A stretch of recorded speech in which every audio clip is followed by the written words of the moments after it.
7 years. That's how long it took for Prime Minister Narendra Modi to return to China. 7 years of standoffs, fallen soldiers in the Himalayas, diplomatic freeze, and a silent border war that claimed more than territory. It shattered trust. And yet here he is, thinking out loud about visiting Beijing and shaking hands with President Xi Jinping, all because his ex-best friend Donald Trump slapped him with another 25% tariff, bringing the total to 50% on imports from India to the US. This is his confirmation of attending the summit of the multilateral Shanghai Cooperation Organization. But this isn't just a thought experiment. This is a warning shot. Because behind the smiles and scripted statements, the global order is shifting, and Washington just got left out of the room. The timing couldn't be more surgical. In Washington, the US is doubling down on tariffs, lecturing allies, and bleeding influence. Trump's comeback bid has turned foreign policy into a blunt instrument, slapping 35% tariffs on Canada, threatening India with retaliatory duties, and alienating even longtime partners. In contrast, Beijing is moving with quiet precision, sealing deals, cutting trade corridors, and now bringing India back to the table. Make no mistake, this is not Modi seeking friendship. This is realpolitik, born of necessity. India's economy is stumbling. Growth has slowed to 5.4%, foreign direct investment has fallen for 3 straight quarters, and youth unemployment just hit 17%. The Make in India dream is colliding with reality, low exports, a bloated bureaucracy, and rising inflation. The West promised India a golden ticket to the global supply chain. But with the EU distracted and the US economy tightening under high interest rates, the promises are starting to look hollow. Enter China. Beijing, too, has its wounds. Some property market chaos, local government debt spiraling past $13 trillion, and a higher than usual youth unemployment. But what China has, India wants. Dominance in manufacturing, a $1 trillion trade machine, and above all, control over the narrative. China manufactures 1/3 of all the world's goods, so keep that in mind when we are talking about China's manufacturing dominance. Modi's trip to Beijing is a pivot, cloaked in pragmatism.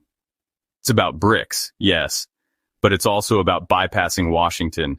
With Lula and Ramaphosa quietly nodding from the sidelines, China and India are now sketching out the early outlines of an economic bloc that doesn't answer to the West.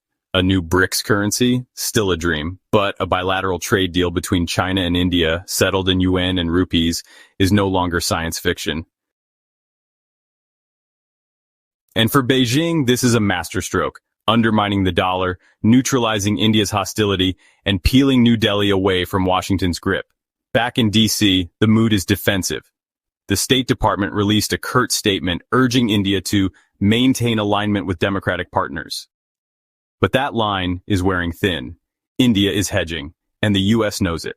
For all the talk of Quad unity and Indo-Pacific strategies, India never sanctioned Russia, never condemned China by name, and now it's stepping into Beijing's backyard. The symbolism is sharp. This isn't a neutral venue. This is Beijing.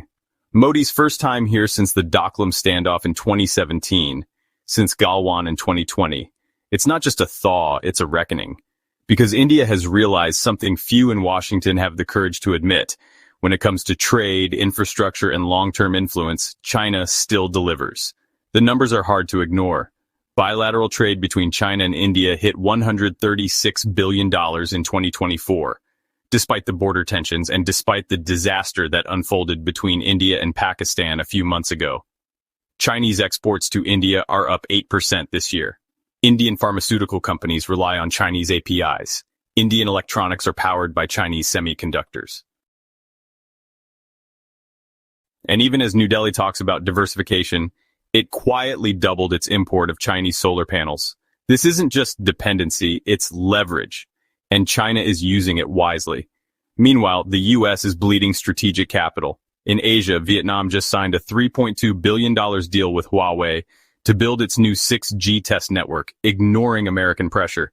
Indonesia rejected U.S. naval exercises in the South China Sea, and now India is walking into Beijing with its head held high.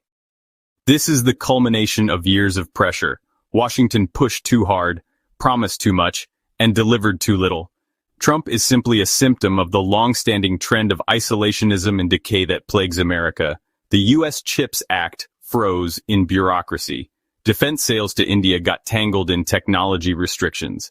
And every time India asked for trade concessions, Washington answered with human rights lectures. Now the consequences are playing out in real time. Modi's visit to China is a geopolitical earthquake, felt from Tokyo to Brussels. It signals that India, long seen as the West's democratic counterweight to China, is choosing autonomy over alignment. It's not abandoning the West, but it's no longer playing by its script. The two-headed snake is finally picking a side. But can they really be trusted?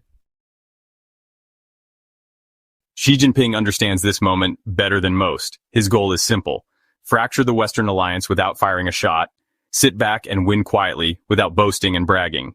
If India can be brought into a multi-aligned world, one that trades in yuan, builds railways without IMF strings, and doesn't answer to Washington, then the American-led order loses its most crucial swing state on the international stage.